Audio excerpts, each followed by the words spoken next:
Oke, Assalamualaikum warahmatullahi wabarakatuh. Perkenalkan, nama saya Muhammad Basir Raja Akbar Jadi Putra dengan NIM 224430012.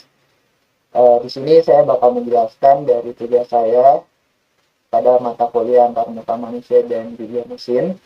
Nah, di sini saya mendapat tugas di kasus terhadap website Polman itu sendiri, yaitu adalah divisi pengembangan dan divisi pengembangan bisnis, di mana di situ tuh mencakup kayak adanya pelatihan, sertifikasi dan sebagainya. Nah, dari hal ini, dari semua yang telah saya lakukan, di sini ada dua tugas. Yang pertama adalah redesign dari eh, si website divisi pengembangan bisnis. Setelah di sana juga ada kayak kita nyiapin juga desain sistemnya, visual design dan juga prototype, sehingga nanti juga bakal diuji oleh user atau juga dari teman-teman yang saya kenal di Polman. Nah, dari yang kedua ini adalah visual design untuk agregasi dari suatu website-website yang ada di Polman itu menjadi di satu tempat. Jadi nanti ada agregasi ketika kita mengklik button ini bakal masuk ke website yang tertera yang dan sesuai gitu. Nah, dari hal ini saya pendekatannya terhadap yang telah dipelajari pada kemarin ya, khususnya juga di materi desain thinking, di mana saya juga berawal dari memahami pengguna, khususnya ibaratkan saya orang awam terhadap website divisi pengembangan bisnis. Nah, dari situ saya mendefinisikan apa aja masalahnya. Dari yang saya lihat tuh kayak link-linknya tuh tidak terintegrasi dengan baik, terus juga dengan adanya UI-nya tuh kurang eh, modern dan juga minimalis. Mungkin juga dari sini saya melihatnya targetnya bukan dari sebatas kayak kita sebagai Gen Z, tapi adalah melihat dari situasi para mitra atau gen-gen yang sebelum Gen Z gitu, yang sehingga kayak ya mungkin itu memudahkan. Cuman dari hal ini saya membuat dari tiga pilar. Yang pertama ada clean, di mana pada clean ini itu setiap sistemnya itu mempunyai tujuan yang jelas.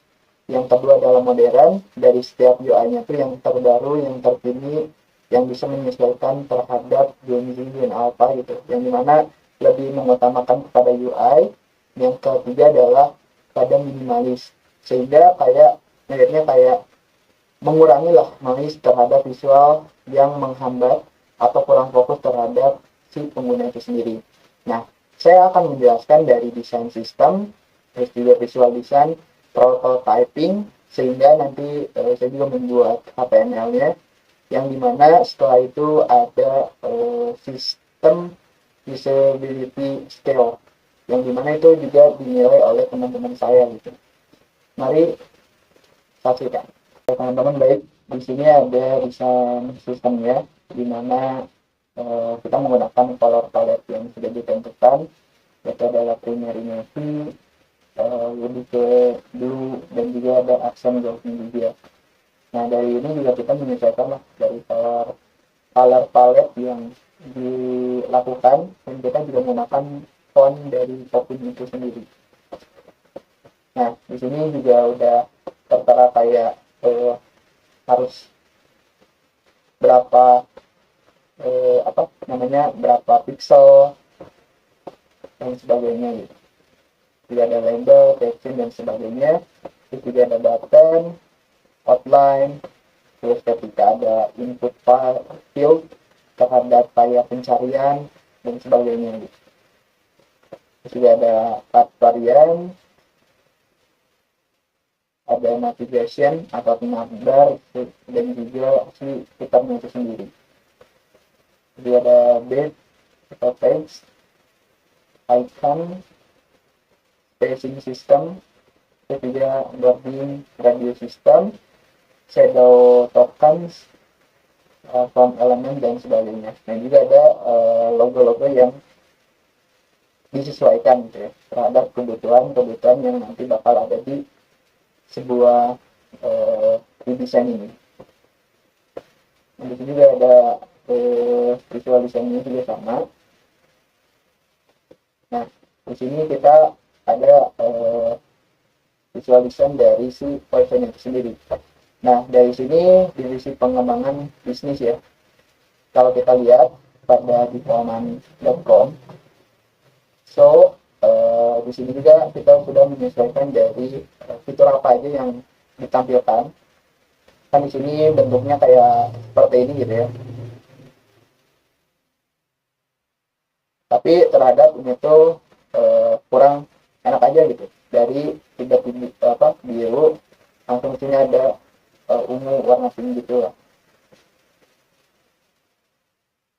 Nah, terus juga di sini ini tuh enggak sesuai si scale-scale-nya, dari kayak foto-fotonya tuh beda-beda.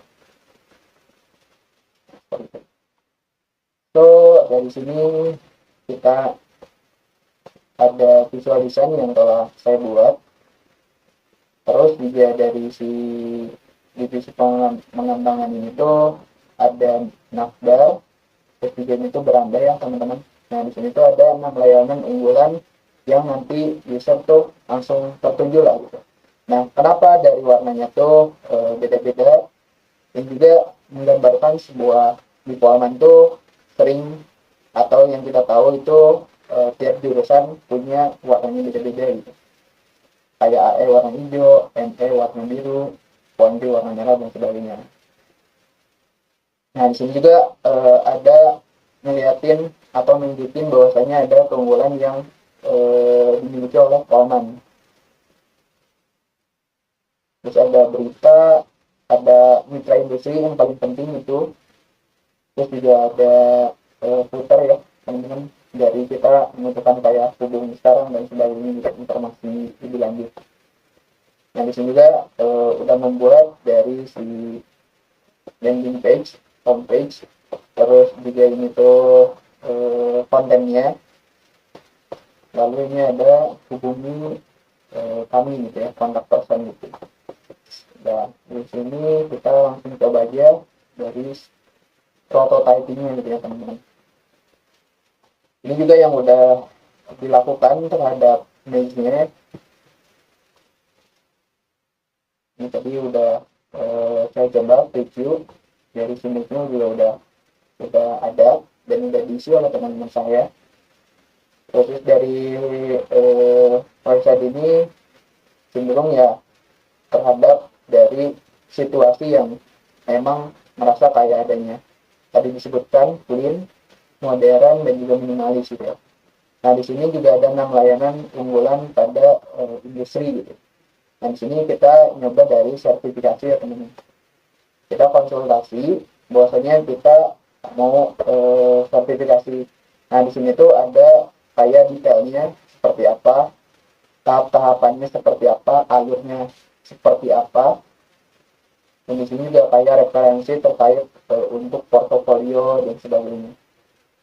Nah, di sini kita nyoba konsultasi kebutuhannya gitu.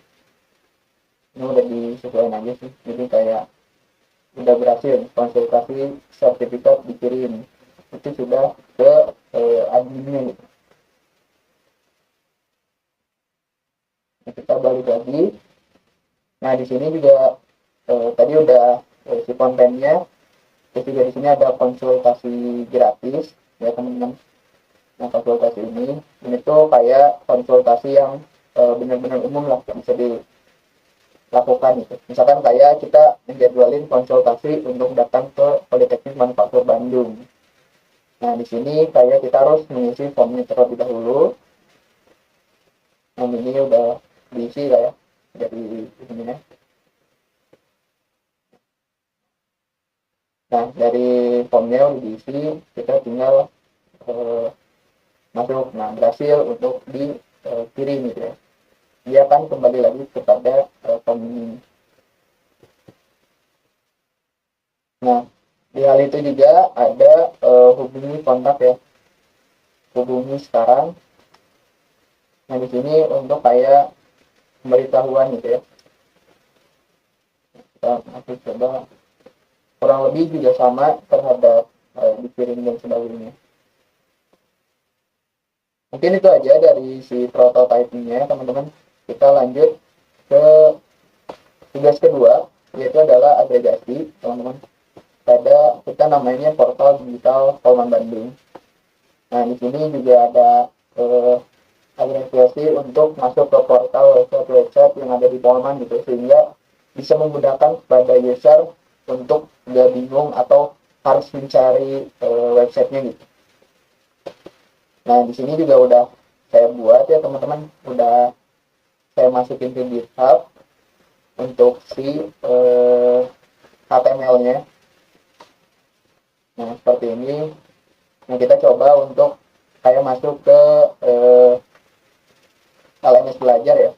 Kita nyoba akses sistem, apakah masuk ke belajar. Nah di sini udah belajar ya dari si LMS yang ada di Politeknik Manufaktur Bandung. Nah, kita balik lagi. Terus kayak sistem kepegawaian menyesuaikan. Terus juga di sini ada berita pengumuman gitu ya, seperti ini. Lalu juga di agenda bulan ini tuh untuk kayak apa sih, peminjaman. Terus juga kita mengetahui tambahan apa aja yang ada di Polman Bandung gitu. Contoh bahwasanya di 10 Juni itu ada rapat koordinasi akademi, di mana di sini dikasih tahu untuk lokasinya di Rupantama. Ini tuh untuk memudahkan kepada para staf dan juga kepada mahasiswa terhadap peminjaman ruangan atau juga peminjaman tempat gitu ya. Nah di sini juga ada beberapa hal kayak masuk ke nah seperti ini kepada Instagram gitu ya, atau kayak yang internalnya gitu.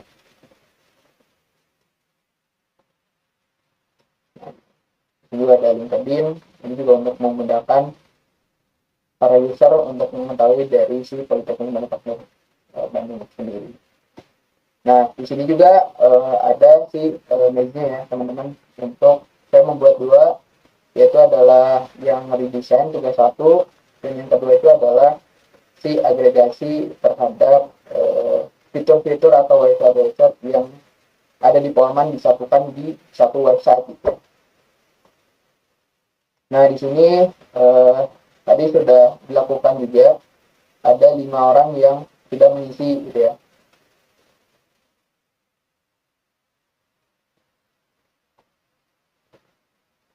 Untuk memudahkan kita melihat dari reportnya aja ya teman-teman. Nah pada di yang pertama itu adalah mengirim permintaan konsultasi layanan sertifikasi. Itu tuh dari mana? Dari hal ini nih teman-teman, yang tadi dilakukan. Nah dari sini juga user ternyata masih ada yang tidak menyelesaikan dari si goalsnya gitu ya, terhadap si sertifikasi layanan sertifikasi. Nah di sini juga ada misklik sebanyak 58,6%. Dilanjutkan kayak dari si konsultasi gratis itu ternyata di 28,6, tapi dari sebanyak orang itu mereka sukses untuk ke goalnya gitu. Nah lanjut ke si halaman kontak, itu masih ada 43% misklik. Nah di sini juga ada beberapa hal respon-respon terhadap penggunanya ya, terhadap fitur-fitur yang ditawarkan oleh kami. Pun juga sama, dicek nilai siapan juga. Ini yang tadi, ini ya teman-teman maksudnya. Nah,